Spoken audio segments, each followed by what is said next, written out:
ayan na nga. At tanggalin na natin yung parcel na malaki. Buti na lang na hindi yung receiver ng parcel na yan. Hindi talaga siya umalis ng bahay dahil tinantay niya ako. Sana lahat ng receiver ay ganyan. So, aantayin ka dahil nakita nila na may text sa'yo, na may parating silang parcel. O kahit wala man text, alam naman nila na may order sila, ay aantayin nila sa bahay. Hindi yun kung saan kami pupuntahin, lalo na kung ganyan ang panahon, may bagyo. Ang hirap kaya mag-deliver kapag tayo niyang naulan. Kita niya naman, hirap namin dyan.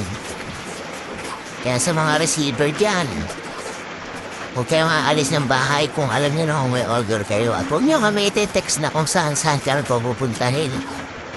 Dahil po kami nagkamata ng parcel, nagugulo ang kamata namin dahil sa kung saan niyo kami pinapupunta. Yun lang, salamat.